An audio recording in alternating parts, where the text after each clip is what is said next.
Oi, eu sou Rafaela, professora da Rede Municipal do Rio de Janeiro. Sou uma mulher branca, de cabelos curtos e escuros, estou usando uma blusa preta atrás de mim, um cenário bastante colorido, e essa é a nossa aula sobre os tupis. Mas antes de começar a aula, eu tenho um caos para contar.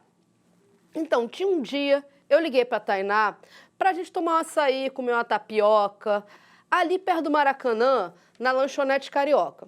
Chegando lá, quem estava? O Cauã tomando um sorvete de abacaxi. Perguntei para ele se ele ainda continuava ali em Irajá, ele disse que não, que ele se mudou para Ipanema. Perguntei como é que ia a Jussara, a mãe dele. Ela falou que ela estava passando os dias em Niterói ali com a avó. E papo vai, papo vem. Nós começamos a lembrar que quando éramos crianças, fazíamos parte da equipe de peteca mirim ali de Guaratiba. Foi bem estranho esse texto?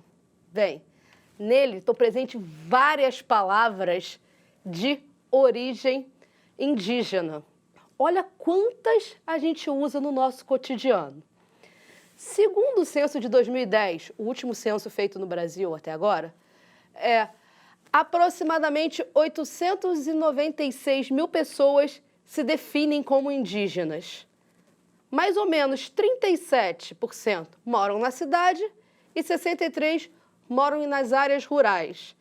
Desses 63%, a maioria absurda mora em terras reservadas para indígenas. Por isso é tão importante a gente pensar nas demarcações de terras indígenas.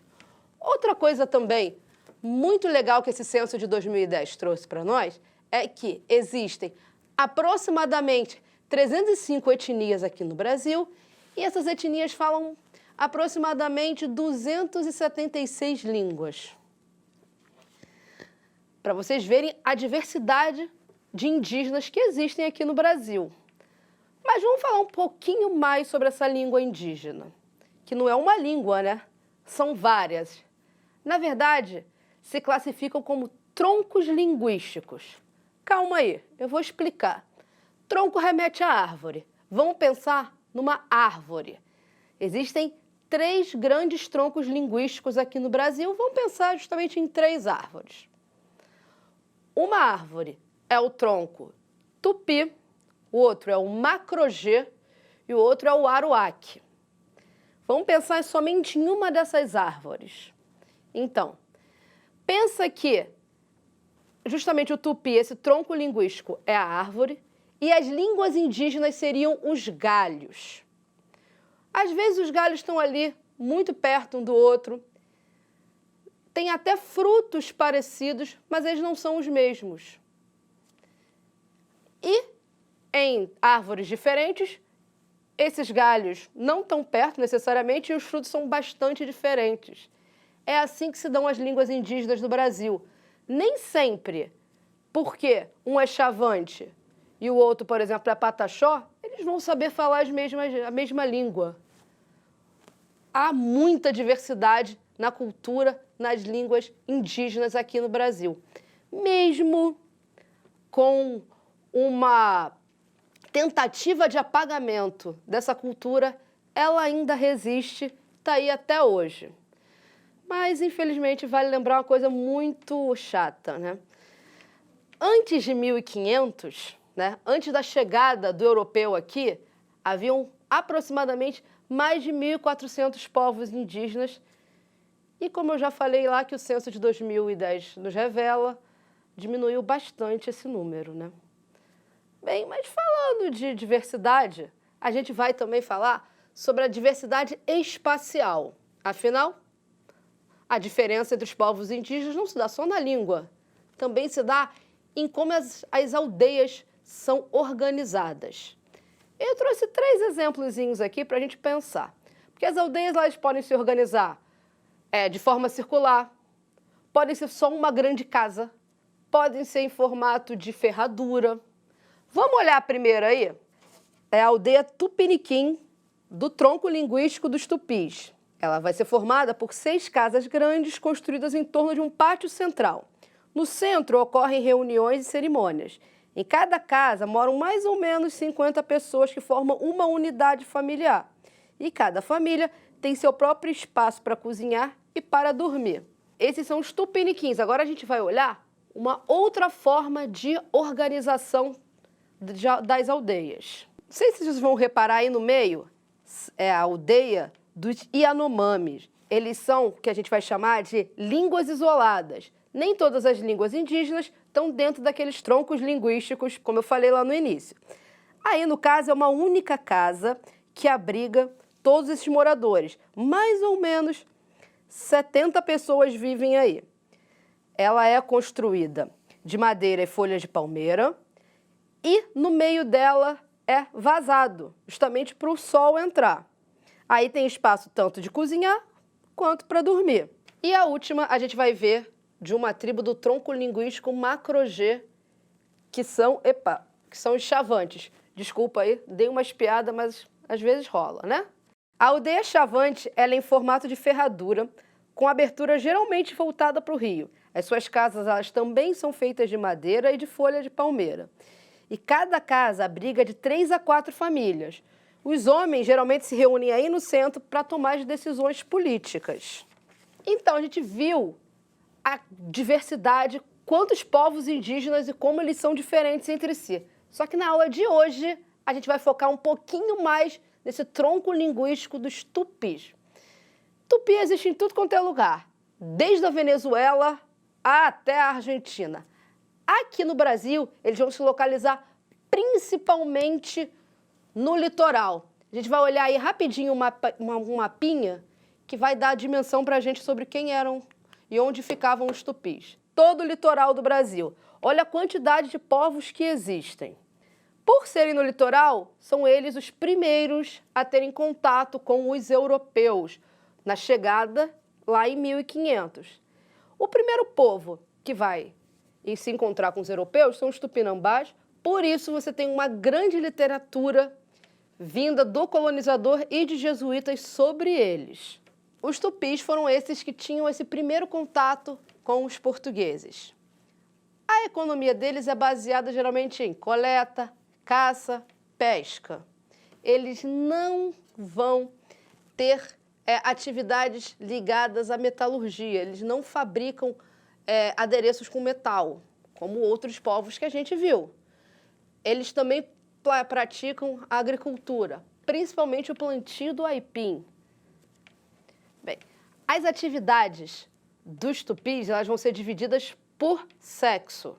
Ou seja, os homens fazem algumas determinadas atividades, as mulheres outras. Que atividades os homens fazem?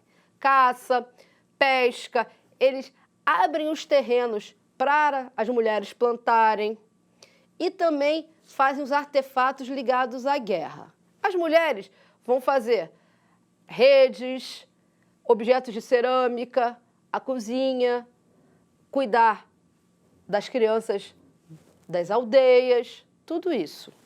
Falando em guerra, esses artefatos para guerra, como eu falei que não tinha metalurgia, eles geralmente são de madeira e pedra.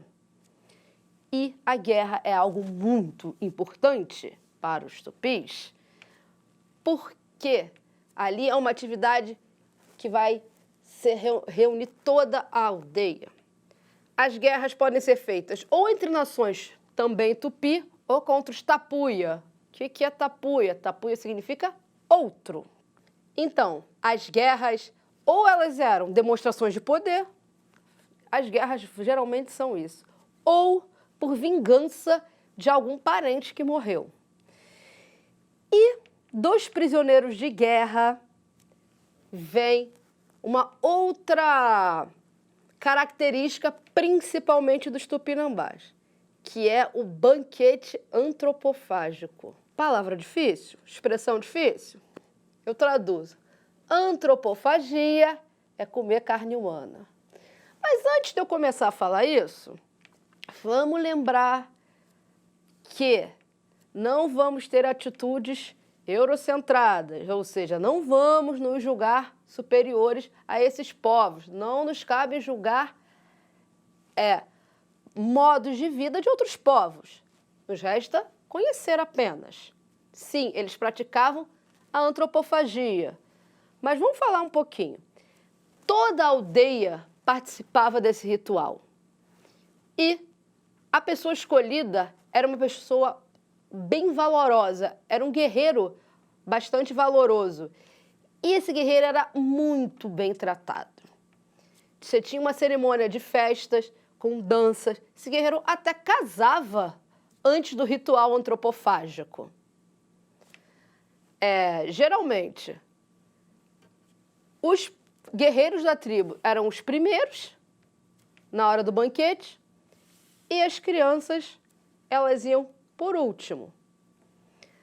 Isso está muito ligado justamente à questão da, vamos dizer assim, da energia, do passar energia, força e conhecimento. Bem, a religião, geralmente dos povos tupis, era politeísta. Você sabe muito bem o que é politeísmo, né? Essa crença em vários deuses.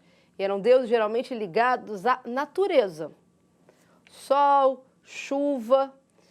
Quem geralmente liderava e conduzia todas as cerimônias de cunho espiritual era chamado pajé ou xamã. E ele era também responsável pela conexão entre vivos, natureza e os mortos. Tem outra coisa muito legal também que a gente pode falar dos povos tupis. Essa ideia, esse nome Brasil, que a gente tem hoje aqui no nosso país, ele é muito ligado ao colonizador. Obviamente, esses indígenas não chamavam de Brasil. Que outro nome se usava? Pindorama, terra de palmeiras. Quando eu falei lá na frente sobre a questão das aldeias, eu falei várias vezes que as casas eram feitas de madeira e palmeira. O Brasil é a terra da palmeira. Olha que legal a gente pensar como o nome dessa terra aqui tem muito a ver também com a questão da própria moradia dos tupis. Outra coisa muito legal que a gente vai se ligar aqui nos tupis é a arte. E aí ela é feita com vários materiais. Você vai ter cerâmica, pluma, folhas, tudo isso. Só que qualquer um poderia fazer? Não. A arte tupi, geralmente, ela tem uma questão de hierarquia social.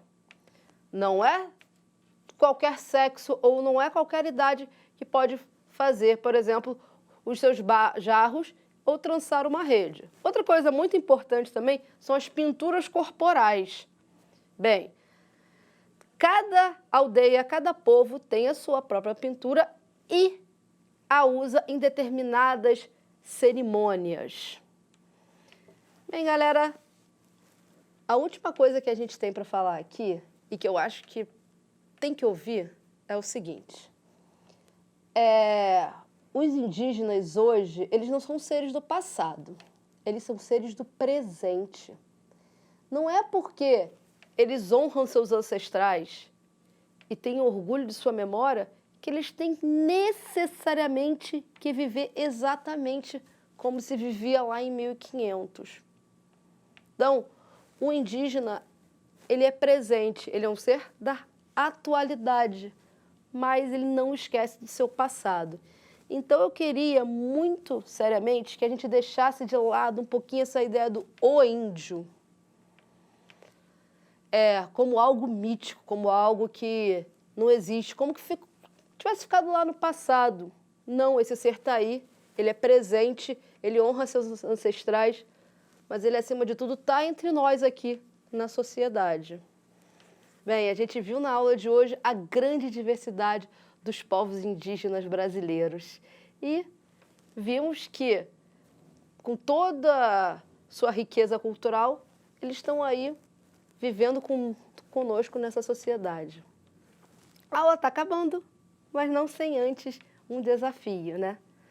Bem, lá no início, lá naquele textinho que eu falei lá no início, eu falei várias palavras indígenas. Mas eu falei um monte de nome de bairro aqui do Rio de Janeiro. Então, o desafio é esse. Pesquisem outros nomes de bairro do Rio de Janeiro que tenha referência com nomes indígenas. Nossa, se você percebeu, eu já te dei uma dica lá naquele texto que tem Ipanema, tem Guaratiba, mas tem muito mais, né? Afinal, aqui no Rio de Janeiro, referência indígena é que não falta. Bem, até a próxima. Tchau, tchau.